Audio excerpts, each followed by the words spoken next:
Hello and welcome to Just One More Watch. Welcome to yet another double unboxing. I have been splashing the cash again. These are two new watches bought by me for me with a view to hanging around in my collection for as long as possible. Indeed, they are both sharpening their fingernails as we speak for that very purpose. And the two watches have a fair amount in common today. They're both Casios, they're both brightly coloured, and they're both G-Shocks. Now, I don't really need much of an excuse to buy either a Casio or a Casio G-Shock, you know that, but it was a very specific purchase. I have an event coming up, a week-long event in mid-May this year that I need/want a number of G-Shocks for. Now, I already have 3 in my collection, including this one on my wrist. These two take me a total of 5, from which I will then select 4. Assuming that is that I don't buy any more between now and mid-May. I'm not going to tell you any more today. I will make a dedicated video about this next month, but I will also be asking for your help next month. I'll leave it at that for now. So, what outrageously coloured resin items are in the boxes today? Let's flip the camera and find out. Alright, so what did I buy, how much did I pay, and where did I get it from? Well, the bag suggests something a little bit different today, and indeed I got these from a new supplier, new to me anyway, a Sydney-based company called Watch Direct. They have an online store, and in what is a really dangerous manoeuvre for me personally, they have a bricks and mortar warehouse and showroom 2 suburbs away from where I live. This could get expensive. Anyway, I did a click and collect and I had these in my hand in that little bag that you just saw within 2 hours of spotting them online. I'll leave a link in the description of the video. They were on sale anyway, and I got a further 10% off using a code. The code is Afterpay, but ironically I didn't have to use Afterpay. I'll leave both link and code in case any Sydney subscribers fancy either of these. Alright, so what did I buy? Well, I've really refined what I want from this style of watch over the last few years, and what I want is solar and Bluetooth. Both of these watches have solar and Bluetooth. Let's open this one first. Kind of no surprises here really. I do have my favourites when it comes to the G-Shock range. There are many G-Shocks available, but I tend to stick with a couple of them over the others. It's the 40th anniversary of G-Shock this year, by the way, so expect to see a few more on the channel. What's in here? Oh, I did rather preempt this one when I reviewed them at the beginning of last year. It is the Casio. Oh, look at that, springing to life with solar and Bluetooth. Yes, indeed, specifically the GA-B 2100C-9AD are the yellow one. I reckon that was the one to have. I got a few grey hairs, but I don't care. I can still rock a yellow watch if I want to. These are normally about $350, but I got this one for bang on $200 after the discounts. Tough solar, Bluetooth, that's why I bought it. Let's see if I can hook it up to the app so I don't have to press the buttons to set it myself. That is the beauty of Bluetooth. Alright, so I obviously have a G-Shock watch connected to the G-Shock app already. However, I believe this 2100 connects to a different app. It's the My Casio app. So I have registered already anyway. Register your watch. Click on there. Enter the number. Now, is it the module? 3 or 4 digit number written within a rectangle in the watch. It is just the module number therefore, which is 5689. Next. It's a GAB 2100C in bright yellow. Yes, this is my boy. Purchase date today. I won't register a name. Yellow boy, banana boy, canary. No, that'll do. Alright, let's try and pair this bad boy. I've already established the various permissions that it needs. Pair the watch. Hold this button down in the bottom left corner. Connect, connect, connect. Let it go. Oh, here we go. We have some life. Now, if it connects properly, the hands should move. Yes, there we go. That's why I like Bluetooth. You only really need to do this once, I promise you.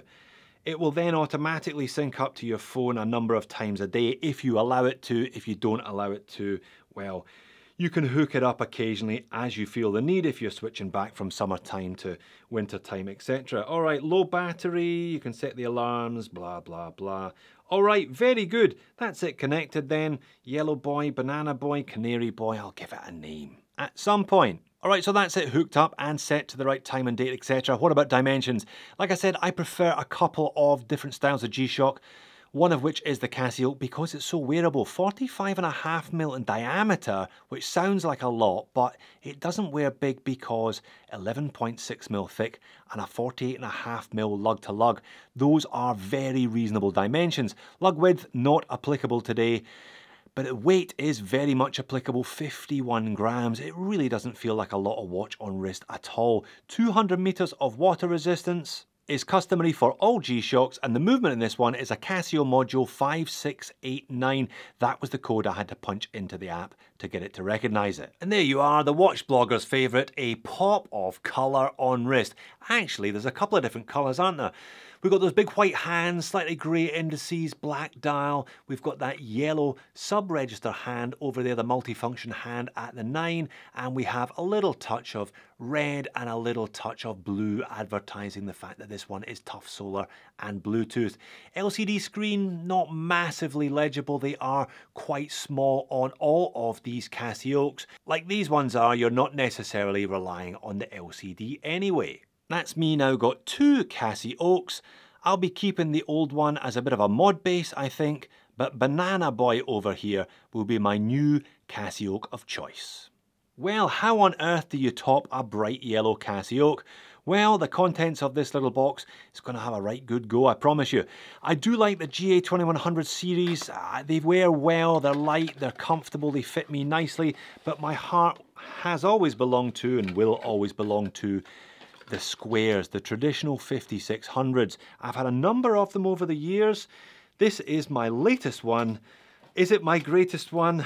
We shall find out momentarily. Oh, it's one of their 90s retro series. And would you look at that? GW-B 5600 BL-1DR apparently. These are a couple of years old now. I think they were launched in 2019. Yeah, very much a 90s retro vibe, bit of fluoro, bit of green on the inside of the strap as well, but heaps of tech in this module. Multiband 6 and tough solar and Bluetooth. Now multiband 6 doesn't really mean much to me down here in Australia because we don't have access to the atomic clock signal, but it's got Bluetooth, it's got tough solar, that's what I wanted it for. Alright, because I already own one of these essentially with a very similar module, I've had to delete that pairing, and I will now set up this pairing here. I will hold down the bottom left corner. Let's see if it connects. Oh, there we go. It has been found. Register the watch to the app. And hopefully you should be able to see time zone data was updated. This will change in a couple of seconds. There we are. 3:54.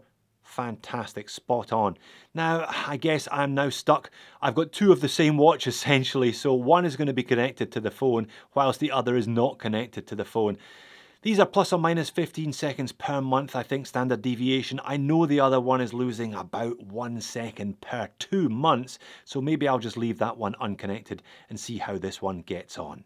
What a great set of colours on this one. You've got the blue, you've got the purple, you've got that signature 90s kind of pastel green also on the inside of the band there. Negative display. I've had one negative display Casio before. They are not as easy to read as a standard positive display, that's for sure, but this one doesn't look too bad, and yeah, you sacrifice a little bit in the name of 90s fashion. Dimensions on this one, a little smaller in some areas than the Casio. Diameter is 43.5, which is smaller, 13.2mm thick, which is bigger, 49 lug to lug, which is very similar to be honest. Lug width also not applicable, weight 56 grams. 200 meters of water resistance and a Casio module 3461 in this one. That's it on wrist, looking fantastic. This one has the slightly wider, slightly stiffer, slightly thicker band. Reminds me of the one on the white, orange and red Surf Life Saving Australia G-Shock that I looked at a couple of years ago that my father-in-law now wears as a daily because he's a big time surfer. Yeah, so a little broader, wears slightly differently from my other 5600. Yeah, at least there's another point of differentiation between the two. There you are, that's how you justify buying two almost identical watches and picking minor differences between the two of them. This one, interestingly enough, does not have multiband 6. Like I said, doesn't bother me either way because I'm not going to use it, but interesting to note that this module does and this module doesn't. Always room for another square G in the collection as far as I'm concerned. And 2 more Gs in the collection overall then, taking me up to 5 as mentioned. These 2 are cracking, heaps of fun, heaps of colour, great prices on both of them, and the right specs for me on both of these as well. Both solar, both Bluetooth in theory, that's it. I've set them once, I can just forget about it, link them up to the phone every so often as and when I need to. Why am I gathering G-Shocks though? Stay tuned, there will be an explanatory video where I ask for your help early in April. If you fancy a little more G-Shock content, you're not sure, click here or click here. Thanks for watching this one all the way to the end. I'll see you again in a future video, I hope.